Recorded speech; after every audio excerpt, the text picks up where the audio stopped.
Hey, moi, c'est Joseph. Encore une fois, j'allais te tourner une vidéo de motivation en jouant un rôle. Et puis aujourd'hui, je me suis dit que j'allais te parler avec sincérité. La vérité, c'est que pendant des années, j'ai eu cette peur au plus profond de moi. Et oui, je vais pas jouer le super-héros ou le pseudo-coach qui assume pas ses faiblesses.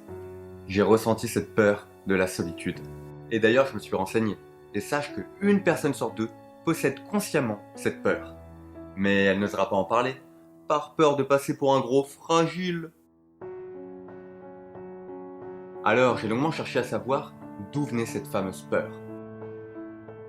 Est-ce qu'elle est reliée à une peur de l'abandon, ou bien à un traumatisme subi pendant l'enfance? Et puis avec du recul, j'ai compris que connaître la cause, c'était pas le plus important.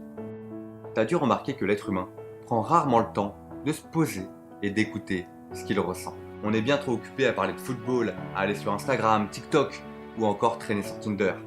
Et fais pas semblant, tu vois très bien de quoi je veux parler. Mais on va pas se mentir, on peut très bien avoir 500 amis sur Facebook, 2000 followers sur Insta, voir des gens régulièrement et se sentir seul au fond de soi. J'ai une question pour toi. Tu trouves pas qu'on cherche continuellement la présence d'autres personnes, que ce soit physiquement ou virtuellement, hein? Mais pourquoi? Bien simplement pour éviter de se retrouver seul avec nos pensées. Et j'étais le premier dans ce cas-là. Pendant des années, j'ai fréquenté beaucoup de personnes. À travers le travail, le sport, le bénévolat, les rencarts avec les filles, les soirées. Beaucoup de soirées d'ailleurs. J'étais continuellement entouré d'une tonne d'individus. Clairement, je fréquentais un grand nombre de personnes parfois peu intéressantes, simplement pour ne jamais me retrouver seul avec moi-même. Mais alors, est-il cohérent de penser que la somme de solitude puisse donner autre chose que davantage de solitude? Est-ce qu'il faudrait pas plutôt qu'on apprenne à se poser et à être bien avec soi-même?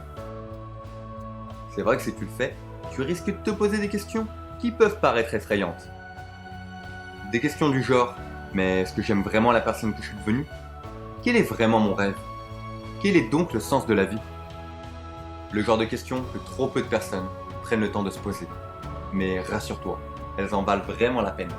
Pour conclure, tu dois te demander, existe-t-il réellement un remède contre la solitude? Je vais te donner ma réponse. Il n'y a pas besoin de remède, car la solitude, c'est pas une maladie, bien au contraire. Alors je te dis pas de rester seul tout le temps, mais les moments où tu ressens ce sentiment de solitude, dis-toi que être seul te permet d'accepter qui tu es. Être seul, ça te permet de découvrir tes désirs et tes besoins sans être influencé par les autres. La solitude, il faut que tu te dises que ça peut devenir une réelle amie, qui va te permettre d'être bien avec toi et donc d'être bien avec les autres. Et surtout, retiens bien une chose, la personne que tu dois aimer le plus sur cette terre, c'est toi. Merci de m'avoir écouté, j'espère que cette vidéo t'a plu. Si c'est le cas, je te laisse t'abonner et la partager. Et j'aimerais remercier quelques personnes qui m'ont inspiré pour cette vidéo. Prenez soin de vous.